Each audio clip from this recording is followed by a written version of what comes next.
हाँ नमस्कार। आपको उत्तराखंड के सबसे यंगेस्ट विधायक से और जो कॉन्स्टिट्यूंसी नंबर 1 है पुरोला, वहाँ के विधायक से दुर्गेश लाल जी से आपकी मुलाकात करवाते हैं। यंग है और तमाम दिल्ली में नौकरी करते थे और सबसे दूरस्थ इलाका जो हमारा फतेह पर्वत का पड़ता है, जिसमें हरकी-दून, केदारकांठा जैसे टूरिस्ट स्पॉट आते हैं, वहाँ से हैं और बहुत ही शानदार और इन्होंने शानदार जीत हासिल की है। इनसे मुलाकात करते हैं कि इनके भविष्य की योजनाएं क्या हैं, क्या करना चाहते हैं। दुर्गेश जी नमस्कार। नमस्कार, आपका बहुत बहुत बधाई आपको। सबसे पहले तो मैं आपके चैनल के माध्यम से पुरोला विधानसभा के तमाम जनमानस को मैं धन्यवाद देना चाहता हूं कि जिन्होंने इतना बड़ा जनमत दे करके एक गरीब के बेटे को एक विधानसभा में पहुंचाया है। ये जो जीत है वो दुर्गेश्वर लाल की नहीं है, तमाम आप जनमानस की जीत है। दुर्गेश जी बताओ, बहुत ही पैसा चला वो चला, लेकिन आप तो बोले सिंपल से गरीब परिवार से हैं और मुझे लगा कि आपके पास खर्च को भी पैसा नहीं था। कैसे आपने इस महासमर कुरुक्षेत्र को जीता? देखिए, मैं धन्यवाद देना चाहता हूँ अपनी पुरोला विधानसभा के तमाम जनमानस का, जिन्होंने इस बार लोकतंत्र को जिताया। धन बल और तमाम चीज़ों को दरकिनार करके इस बार लोकतंत्र की जीत हुई, एक आम जनमानस की जीत हुई। इससे लगता है कि आने वाले समय में जब दोबारा चुनाव होंगे तो कोई भी गरीब व्यक्ति सोच सकता है कि मैं राजनीति में अपना भविष्य सर्च कर सकता है। देखिए, आप ऐसे क्षेत्र से आए हैं जहाँ 20 साल में 200 किलोमीटर गंगा जो यमुना और टॉन्स घाटी है, वहाँ एक महिला डॉक्टर नहीं है। महिलाएं, गर्भवती महिलाएं सड़कों पर दम तोड़ रही है। एक करीब दर्जनों महिलाएं इस दौरान सड़कों पर दम तोड़ी है। एक भी डॉक्टर हम वहाँ तैनात नहीं करा इसके अस्पतालों में। आपकी क्या क्या प्रायोरिटीज़ होंगी क्षेत्र के विकास के लिए, इस पिछड़े हुए क्षेत्र के विकास के लिए? देखिए मान्यवर, मैं सबसे पहले तो मैं आपको धन्यवाद देता हूं कि आपने ये तमाम चीज़ें मैंने आपके चैनल के माध्यम, सोशल मीडिया के माध्यम से आप जो है इन पीड़ाओं के बारे में चर्चाएं करते रहते हैं और मेरी भी यही पीड़ा है। और इससे पहले जब मैं चुनाव में गया था, इन्हीं बातों को लेकर मैं जनता के सामने गया था, क्योंकि आज तक जो विधायक रहे, जैसे आपने देखा होगा जो हमारे प्रतिद्वंदी भी थे कांग्रेस पार्टी से, उनको प्रत्यक्ष और अप्रत्यक्ष रूप से 20 साल वहाँ पे काम करने का मौका दिया, लेकिन उन्होंने कभी जनता के जनहितों के बारे में नहीं सोचा है।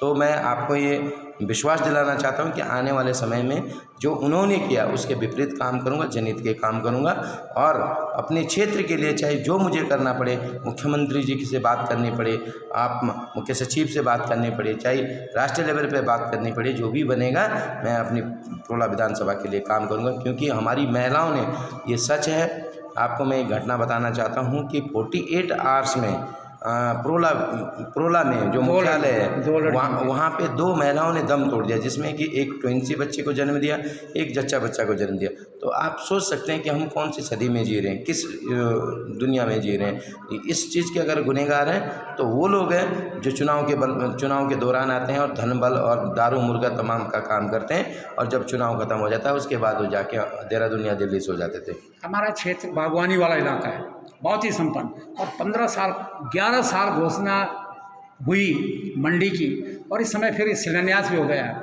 और जबकि मंडी होना और वहाँ के बागवानी का डेवलपमेंट बहुत ज़रूरी है, इसके लिए आपके क्या विज़न है? क्या देखिए, मंडी होना बहुत नितांत आवश्यक है और बागवानी हमारी बैकबोन्स है। आप देखोगे हमारा जो यमुना घाटी है उसमें अगर आप नौगांव पुरोला की बात देखते हैं तो वहाँ पे टमाटर मटर की नकदी क्रॉप है, जिसको हम जो है जब बरसात के समय में आती है और जो बागवान है पूरी मेहनत करता है, लास्ट में उस दौरान बरसात के समय आती है तो वो कौड़ी के भाव पे बिकती है। लेकिन अगर हमारे यहाँ मंडी होती है, कोल्ड स्टोरेज होता है, तो वहाँ पे हम अपने जो फसल है उसको हम संग्रह कर सकते हैं और बागवानों को उसका उचित मूल्य मिल सकता है। इसी तरीके से आप देखिए मोरी ब्लॉक देख लीजिए, मोरी ब्लॉक में 97% आज जो है आपके जो सेब उत्पादक लोग बन गए हैं, लेकिन वहाँ पे भी अभी तक कोई कोल्ड स्टोरेज नहीं है। तो इसके जो मेन कारण है, जिनको हमने नेतृत्व करने को बोला है उन्होंने कभी सोचा ही नहीं, उनको जनता की पीड़ाओं के बारे में कोई चिंता नहीं है।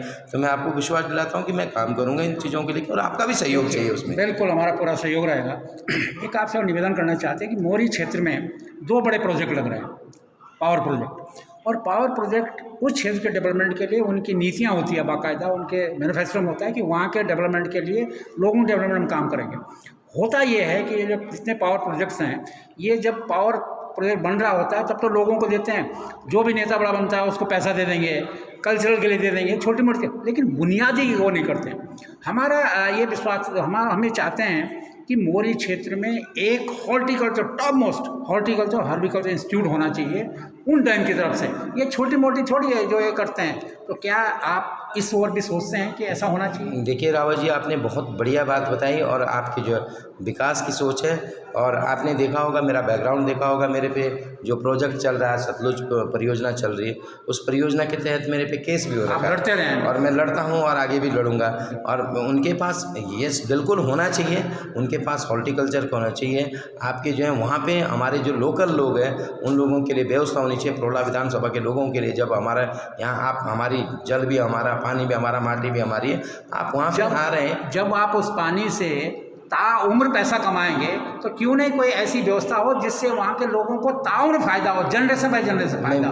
और वो है हॉर्टिकल्चर और हर्बिकल्चर का टॉप इंस्टीट्यूट होना चाहिए। मैं इसी चीज़ की बात करने जा रहा हूँ आपसे कि अगर वो लोग हमसे जब बेनिफिट ले रहे हैं, वो चैरिटी करने तो आए नहीं है, वो अपना व्यवसाय करने आए, तो उसके बदले जो CSR फंड होता है उसके तहत मैं डिस्कस करूंगा। उसके बाद मैं, जैसे ही हमारी शपथ ग्रहण होती है, उसके बाद मैं अपने प्रोला विधानसभा के जितने भी डिपार्टमेंट्स हैं, अच्छा सरकारी डिपार्टमेंट हो, जैसे वहाँ पे कोई कंपनी आ रखी है, उनके लोगों के साथ बैठक करूंगा कि हमारे क्षेत्र के लिए क्या कर सकते हैं, बुनियादी काम, जो बुनियादी मुद्दे उनके लिए क्या कर सकते हैं, उस पर डिस्कस करेंगे। और वहाँ उसमें आपका भी बहुत बहुत धन्यवाद। और हम उम्मीद करते हैं कि जो यंगेस्ट हैं और काम करने वाले हैं, इनको सरकारी काम है उसमें जो सत्ता है, जो असली की होते हैं, मिनिस्टर्स होते हैं, ऐसे लोगों को उसमें भी भागीदारी होनी चाहिए ताकि वे बेहद अच्छा काम कर सकें। बहुत बहुत धन्यवाद। अगली बार फिर मिलेंगे दुर्गे जी से। धन्यवाद।